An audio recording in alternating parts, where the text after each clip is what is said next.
Depois dessa introdução, a gente já sabe o quanto a PAV pode ser prejudicial. O próximo ponto é entender de onde ela surge, para que só então a gente consiga fazer o melhor padrão de prevenção possível. Então, esse é o nosso próximo passo a partir de agora.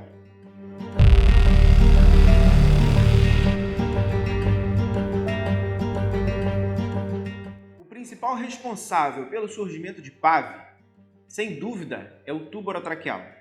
Parece bobeira, mas a gente tem que lembrar que é por causa dele que o paciente está exposto ao risco de adquirir pneumonia associada à ventilação. A gente tem que lembrar que para que o paciente use um tubo orotraqueal, ele tem que estar sedado, ou seja, com um sensório rebaixado, totalmente entregue e acaba ficando exposto, sem reflexo de tosse, muitas vezes, e sem conseguir defender a via aérea. Isso é um fator de risco muito importante para esse paciente. Por não defender a via aérea, o paciente acaba tendo a possibilidade da secreção passar entre o tubo e a traqueia, descendo até os pulmões e provocando a PAV.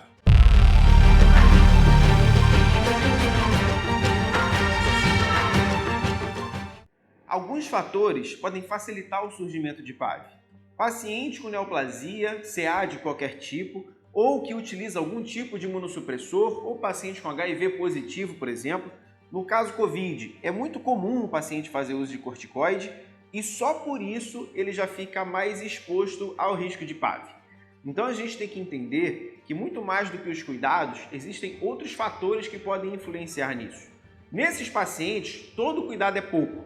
Então a nossa intenção é fazer o nosso papel bem feito para que mesmo esse paciente imunossuprimido consiga sair desse momento de ventilação mecânica sem ter um episódio de PAV.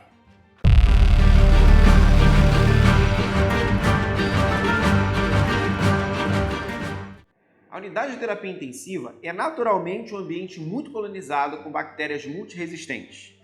Se nós, como profissionais de saúde, falharmos no momento de higiene das mãos, a gente tem grandes chances de levar uma dessas bactérias para o trato respiratório do nosso paciente. Parece que não, a gente acaba subestimando muito esse procedimento, mas a gente tem que medularizar isso e fazer com que a cada procedimento a gente tenha o mais próximo da esterilidade. Então, a higiene das mãos é um passo obrigatório para a prevenção de qualquer infecção relacionada à assistência à saúde. E a gente tem que se habituar com isso e seguir cada vez mais rigorosamente os passos de higiene das mãos.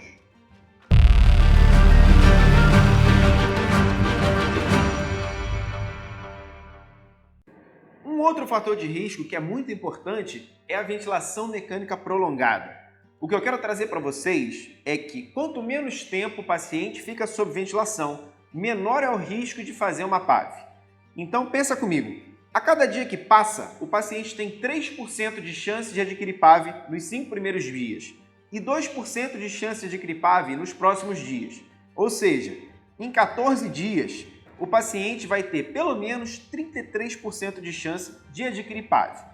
Então, quanto antes a gente tirar o nosso paciente da ventilação mecânica, melhor para ele. Para isso servem os protocolos de despertar diário de sedação, que a gente vai falar um pouco mais à frente. Agora que a gente já sabe de onde a PAV surge, de onde a PAV vem, fica mais fácil da gente atacar os critérios de prevenção. Vamos ver um pouco mais sobre isso?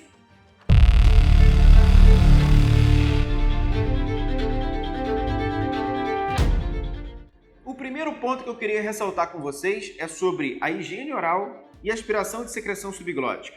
Parece que não, mas a gente até consegue fazer isso com uma sonda de aspiração traqueal comum. O que eu quero dizer para vocês é que muitas vezes o que causa PAV é essa quantidade de secreção que fica acumulada na boca do paciente e acaba escorrendo pelo cuff. Essa secreção que está muito contaminada e muito carregada de bactéria acaba chegando nos pulmões e prejudicando aquele paciente, induzindo a PAV. Ou seja, o que a gente tem que se preocupar inicialmente é de garantir que essa cavidade oral vai ter a menor quantidade possível de carga bacteriana. E aqui na unidade, nós preconizamos o intervalo de 12 em 12 horas para fazer higiene oral. É razoavelmente tranquilo, ou seja, se você fizer o seu papel no seu turno e fizer uma higiene oral bem feita, o seu colega no próximo turno vai ter muito menos trabalho para fazer. E se esse ciclo for mantido dia após dia, a tendência é que você tenha cada vez menos trabalho e fique mais fácil de você levar o seu paciente que está em ventilação mecânica. A nossa intenção é exatamente essa.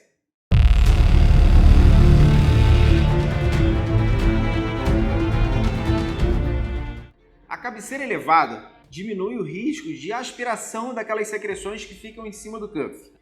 Essa é a nossa intenção aqui. Quando a gente fala de angulação correta da cabeceira, a maioria das literaturas traz para a gente o valor de 30 a 45 graus. Aqui na unidade, nós preconizamos o valor de 30 graus como referência, porque cabeceira a 30 graus ajuda a prevenir PAV, ao mesmo tempo que também ajuda a prevenir lesão por pressão. Alguns estudos mostram que cabeceira muito elevada, 45 graus, acaba fazendo com que o paciente tenha um risco maior de desenvolver lesão por pressão. Então, o que a gente quer aqui é o melhor padrão de assistência para o nosso paciente em todos os sentidos. O fato do paciente ter a cabeceira elevada garante também que ele consiga ventilar melhor e muitas das vezes previne inclusive a atelectasia. Então, não só previne PAV, como também ajuda o seu paciente a ter um padrão ventilatório melhor. Isso ajuda a nossa assistência de maneira geral.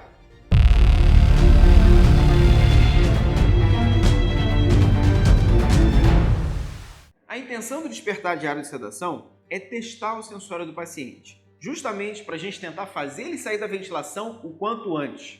Quanto mais rápido o paciente sai da ventilação, menor a chance de PAV, porque se ele não estiver usando o tubo, ele não vai ter PAV, correto? A questão aqui é que despertar de sedação não é para qualquer paciente, é para aquele paciente que está cursando com melhora clínica, que está melhorando com o passar dos dias. Não adianta a gente querer tentar acordar um paciente com 15 ml de noradrenalina, com 20 ml de noradrenalina. Não faz sentido. Então aqui é um ponto importante, porque o despertar diário de sedação, ele não é uma decisão de um profissional só. Ela é uma decisão da equipe multi. Então o médico avalia o paciente, percebe que ele está em melhora clínica, sinaliza a enfermagem desliga a sedação, a fisioterapia ganha ciência disso para poder acompanhar o estado ventilatório desse paciente. E aí sim, a gente consegue fazer um trabalho onde esse paciente está sendo assistido pela equipe multidisciplinar. É muito comum a gente acabar contendo o paciente nesses casos, aplicando contenção mecânica, porque a gente não sabe como ele vai acordar. Agora, a equipe médica também, que é o agente prescritor, vai colocar isso na prescrição e, se for necessário, vai usar um ansiolítico, por exemplo, um Precedex ou qualquer outra medicação que faça um efeito ansiolítico. A nossa intenção é fazer com que o paciente acorde na maneira mais tranquila possível, para que, se ele realmente tiver um padrão de melhora, a gente consiga estubar ele com segurança. Espero que vocês tenham gostado de aprender um pouco mais sobre PAV, e o nosso ponto aqui é que a PAV é especialmente importante porque ela reflete a qualidade da assistência que é dada ao paciente que está em ventilação mecânica. Isso faz muito parte da enfermagem. O cuidado é dever da enfermagem. Então, a partir de agora, a gente está formalizando o padrão do cuidado que a gente pretende para esse paciente.